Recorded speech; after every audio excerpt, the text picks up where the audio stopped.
આપણા સમાજના આગેવાન ભરૂચ લોકસભાના સાંસદ શ્રી એવા મનસુખભાઈ વસાવા સાહેબ, આપણે જેમને હમણાં સાંભળ્યા એવા નવનિર્મિત ચિકદા તાલુકાના પ્રમુખ શ્રી એવા રમેશભાઈ વસાવા, સાથે અહીં આપણી મધ્ય ઉપસ્થિત આ જિલ્લા પંચાયતના સદસ્ય અને નર્મદા જિલ્લાના સામાજિક ન્યાય સમિતિના અધ્યક્ષ એવા શકુંતલાબેન, સાથે આપણી મધ્યે આપણા વિસ્તારના પ્રાંત અધિકારી સાહેબ એવા મેડમ શ્રી, સાથે મામલતદાર શ્રી, તાલુકા વિકાસ અધિકારી શ્રી, સાથે આપણા તાલુકા પંચાયતના કારોબારી અધ્યક્ષ માનસિંહભાઈ, ન્યાય સમિતિના અધ્યક્ષ મીનાબેન, સાથે નર્મદા જિલ્લાના પૂર્વ પ્રમુખ એવા શંકરભાઈ વસાવા, સાથે પૂર્વ તાલુકા પંચાયતના સદસ્ય એવા ખાનસિંહભાઈ વસાવા, સાથે અહીં ઉપસ્થિત તાલુકા પંચાયતના તમામ સદસ્યશ્રીઓ, ગ્રામ પંચાયતના સરપંચશ્રીઓ,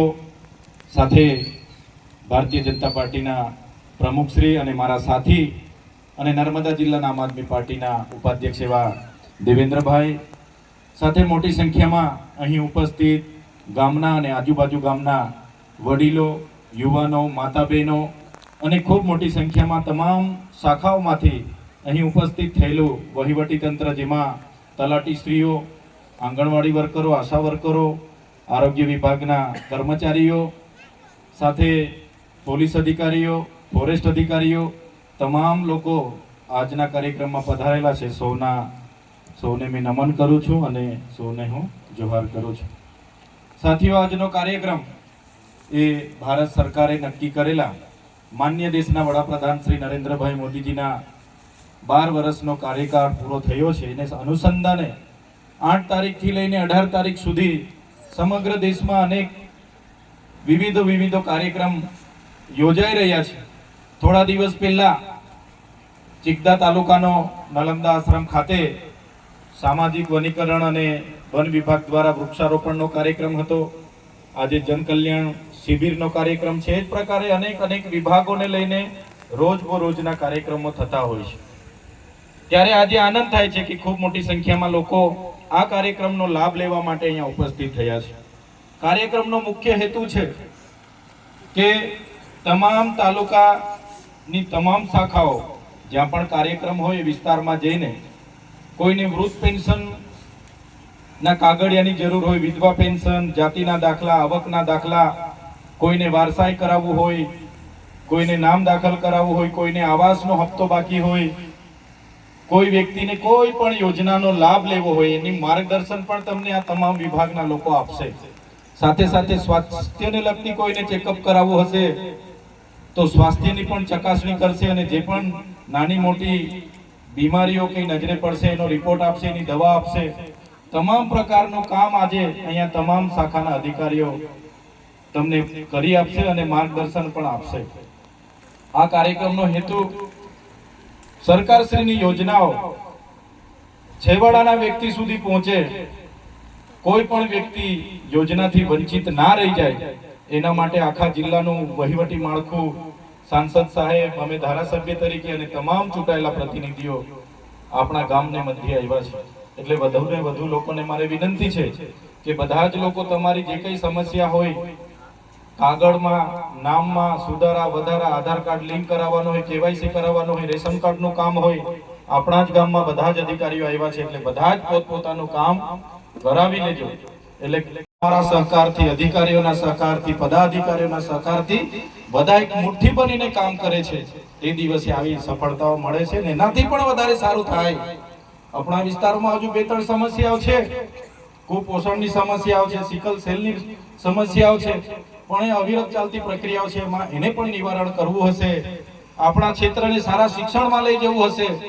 આપણા વિસ્તારમાં કૃષિ ક્ષેત્રે ક્રાંતિ લાવી હશે, શિક્ષણ ક્ષેત્રે ક્રાંતિ લાવી હશે, રોજગારીમાં પણ આપણા યુવાનોને સારી રોજગારી મળે, નોકરી મળે, ભરતીઓમાં પાસ થાય, એ પ્રકારની જો ક્રાંતિ લાવી હશે તો બધાય સહિયારો પ્રયાસ કરવો પડશે. કોઈ એક વ્યક્તિના પ્રયાસથી આખો વિસ્તારનો સારો ઉદ્ધાર થઈ જાય, આખો વિસ્તારનો સર્વાંગી વિકાસ થાય એવું બનતું નથી.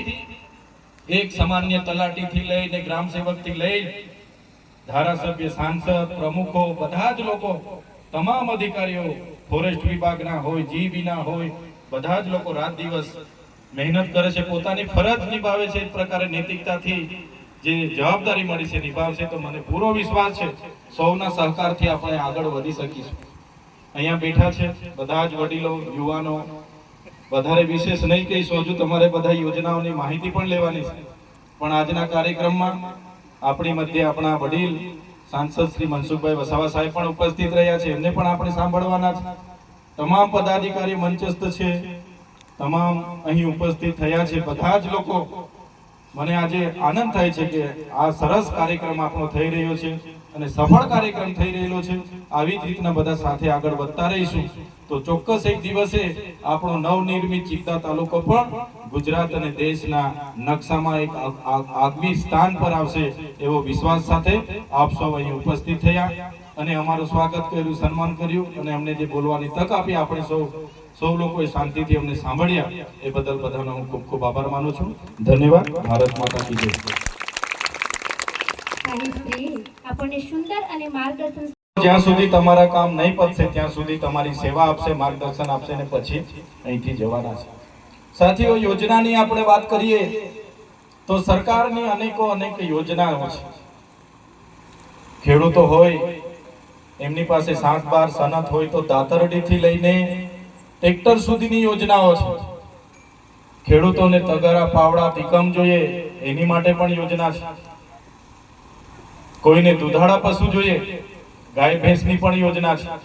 કોઈને એવું થાય છે કે મારે બકરા ઉછેર કરવો છે તો બકરા ઉછેરની પણ યોજના છે, મરઘા પાલનની પણ યોજના છે. કોઈને ટ્રેક્ટર લેવું છે તો ટ્રેક્ટરમાં પણ 1 લાખ રૂપિયાની સબસિડી છે. કલ્ટી લેવી છે તે 32-33 હજારની સબસિડી છે. પાવર ટીલરમાં સબસિડી છે. પ્લાવ લેવો છે, તમામે તમામ સાધનોમાં સરકારશ્રી તરફથી આઈ ખેડૂત પોર્ટલમાં એની સબસિડી મળે છે. એ જ પ્રકારે કૃષિ વૈવિધ્યકરણની એક યોજના છે. કોઈને ખેતીવાડીની કીટ જોઈએ કે ભાઈ સગવડ નથી, મારે ખેતીવાડીમાં વૈવિધ્યકરણમાં લાભ જોઈએ છે, એમાં પણ કોઈને કપાસનું બિયારણ જોઈએ, ડાંગરનું બિયારણ જોઈએ, શાકભાજીનું બિયારણ જોઈએ, ખાતર દવા સાથે એની પણ યોજના છે. કોઈને વેલાવાળા શાકભાજી કરીને માંડવા બનાવવાના છે, એની પણ યોજનાઓ છે. એ જ પ્રકારની અનેક જાતની, કોઈને નેટ હાઉસ બનાવવું છે, ગ્રીન હાઉસ બનાવવું છે, મલ્ચિંગ બનાવવું છે, ડ્રીપ બનાવી છે, એ તો તમામ પ્રકારની યોજનાઓ આજે છે. તમે આ અધિકારી મિત્રો બેઠા છે એમને પૂછીને તમે કરી શકશો. એ જ પ્રકારની ડીઆરડીની પણ એટલી બધી યોજનાઓ છે. જિલ્લા રોજગાર કચેરીની પણ એટલી યોજનાઓ છે. કોઈ બેરોજગાર છે અને રોજગાર લક્ષી સબસિડી જોઈએ છે, કોઈ દુકાન ખોલવું છે, કોઈ બેને બ્યુટી પાર્લર ખોલવું છે, એની માટે પણ સબસિડી છે. કોઈને એગ્રો ખોલવો છે, મંડળી ખોલવી છે, કોઈને દૂધ મંડળી ખોલવી છે, કોઈને તબેલો બનાવવો છે, એની માટે પણ સબસિડી છે. એ જ પ્રકારે કોઈને સીવણ મશીન જોઈએ છે, કોઈને કોમ્પ્યુટરની તાલીમ લેવાની છે, કોઈને શેરડી પિલાણનું મશીન જોઈએ છે, કોઈને સલૂન ખોલવું છે, વાળ કાપવાના સાધનો જોઈએ છે, કોઈને કડિયાના, મિસ્ત્રીના, તમામ પ્રકારની સહાયો આજે સરકારશ્રીમાંથી યોજનાઓ છે એમાં મળી જાય છે. તમને શું જોઈએ એનું માર્ગદર્શન આજે આપવા માટે અધિકારીઓ આવ્યા છે. એ જ પ્રકારે શિક્ષણમાં પણ અનેક પ્રકારની યોજનાઓ છે. કોઈ વિદ્યાર્થી આપણો હોય અને MBBS કરવું છે, આપણી પાસે એટલી સગવડતા નથી તો એની માટે પણ ટ્રાઇબલ સપ્લાનમાં આપણે જોગવાઈ છે. કોઈનો દીકરો ઉચ્ચ અભ્યાસ માટે એને સારું પાયલોટિંગ કરવું છે, પાયલોટ બનવું છે અને વિદેશમાં અભ્યાસ કરવા જવું છે, એના માટે પણ ટ્રાઇબલ. મારો કહેવાનો મતલબ ઘણી યોજનાઓ એવી છે કે આપણે સુધી પહોંચતી નથી. એનો અર્થ એવો થાય કે આપણે જાણતા નથી. કોઈને પિકઅપ જોઈએ છે કે ભાઈ મારે માલ સામાનનો વાહતુક કરવાનો છે, મારે શાકભાજી સુરત પહોંચાડવાની છે, તો પિકઅપમાં પણ સબસિડી છે. તમામ યોજનામાં સબસિડી છે. ખેડૂત માટે સ્માર્ટફોનની પણ સબસિડી છે. ખેડૂતે ખેતીવાડીની યોજનાઓ જાણવી છે, માહિતી મેળવવી છે, વરસાદ ક્યારે આવશે, આ સિઝનમાં કયો પાક કરવાનો, આ રોગ આવ્યો છે એમાં કઈ દવા છાંટવાની, એના માટેની માહિતી મેળવવા માંગતા હોય એની માહિતી આપવાના વૈજ્ઞાનિકો પણ બેઠા છે અને એના માટે સ્માર્ટફોનની પણ જોગવાઈ છે. સ્માર્ટફોન ખેડૂતના મોબાઈલમાં વોટ્સઅપ બધા વિડીયો આવે, યુટ્યુબ આવે, એના માટે ખેડૂત ખાતેદારને સ્માર્ટફોનની પણ જોગવાઈ છે. એટલે આવી બધી યોજનાઓની માહિતી આપવા માટે આપણા વચ્ચે અધિકારીઓ છે, જીઈબી ના અધિકારીઓ છે. કોઈને ખેતીવાડીની લાઈનનું કંઈ અટક્યું હશે, કોઈને કોઈ તકલીફ હશે તો એની પણ જીઈબી ના અધિકારીઓ માહિતી આપશે. એટલે આ બધી પ્રકારની યોજનાઓ ને લઈને આજે આ જન કલ્યાણ શિબિરમાં અધિકારીઓ તમારી વચ્ચે આવ્યા છે. બધું તાત્કાલિક ના થઈ જાય, આજે ને આજે ના મળી જાય, પણ એની તૈયારી કરવી પડે, એનું ફોર્મ ભરવું પડે અને પછી એ મંજૂર થઈને આવે અને તમને મળે, એ પ્રકારની આખી વ્યવસ્થા છે. ત્યારે આ કાર્યક્રમ થકી તમારા મધ્યમાં અમે આવ્યા છે. છેવાડાના વ્યક્તિ પણ આનો લાભ લે એ હેતુસર આ કાર્યક્રમ સરકારશ્રીએ નક્કી કર્યો છે. સાથે સાથે આજે મંચ પર આપણે બેઠા છે, આપણા સાંસદ સાહેબને પણ સાંભળવાના છે, એટલે વધારે હું નહીં બોલીશ, પણ બીજી વાત હું કરીને જામ કે આપણે જ્યાં પણ છે, માનો કે અમે બધા ચૂંટાયેલા પ્રતિનિધિ છે, અમારી જવાબદારીમાં આવતું હોય એ નૈતિક જવાબદારી અમારે અમારા પદ પરથી નિભાવવી પડે. એ જ પ્રકારના અહીંયા શિક્ષક મિત્રો બેઠા છે, શાળા પરિવાર બેઠો છે, એની જવાબદારીમાં સારું શિક્ષણ આપવાની જવાબદારી છે, એમણે સારી નૈતિકતાની જવાબદારી નિભાવવી પડે. એ જ પ્રકારે તલાટીઓ છે, ગ્રામ સેવકો છે, મામલતદાર, ટીડીઓ છે, એમની જે જવાબદારી છે એમણે નૈતિકતાથી નિભાવવી પડે. તમામ અધિકારીઓ, પદાધિકારીઓ નૈતિકતાથી જવાબદારી નિભાવે. એ જ પ્રકારે તમે જે લાભાર્થીઓ છો, ખેડૂતો છો, તમારે પણ એ લાભ, તમારે પણ એક તાળીથી એક હાથથી તાળી ના પડે, પણ તમારે પણ, તમે જે ક્ષેત્રમાં છો, ખેડૂતમાં છો, દુકાન ચલાવો છો, વાલી છો, તો તમારે પણ એક વાલીપણું નિભાવવું પડે. તમારે પણ એક સારા ખેડૂત તરીકેની નૈતિક જવાબદારી નિભાવવી પડે. ત્યારે જ આપણું ગામ, આપણો સમાજ, આપણો પ્રદેશ આગળ આવશે. બધા સાથે રહીને કઈ રીતના આપણો વિસ્તાર આગળ આવે એવા સૌએ પ્રયાસ કરવા પડશે. મને આજે કહેતા આનંદ થાય છે, ગુજરાત સરકારના સહકારથી અને માન્ય સાંસદ શ્રી હોય, અમે હોય, આપણી અધિકારીગણ હોય, તલાટી, ગામ સેવક, ટીડીઓ, બધાના સહકારથી ગુજરાતના તમે મનરેગાના ડેટા જોશો તો આજે મનરેગાના ડેટામાં આપણે 1 થી 5 નંબરમાં આવીએ છીએ. તમે પ્રધાનમંત્રી આવાસના ડેટા ઓનલાઈન જોશો, એમાં પણ આપણો ડેડિયાપાડા તાલુકો આપણા 1 થી 5 નંબરમાં આવે છે. તમે પ્રધાનમંત્રી કુસુમ યોજના, જેમાં સોલાર પંપ સેટ મળે છે, આજે તમે સાંજે બેસીને મોબાઈલમાં પીએમ કુસુમ યોજના ખોલીને એના ડેટા જોશો તો મને કહેતા આનંદ થાય છે કે આખા ગુજરાતમાં આપણો વિસ્તાર 1 નંબર પર આજે છે. એ જ પ્રકારની અનેક યોજનાઓ તમને ઓનલાઈન ડેટાઓ મળશે. ત્યારે એ તમામ લોકોના પ્રયાસોથી થયું છે.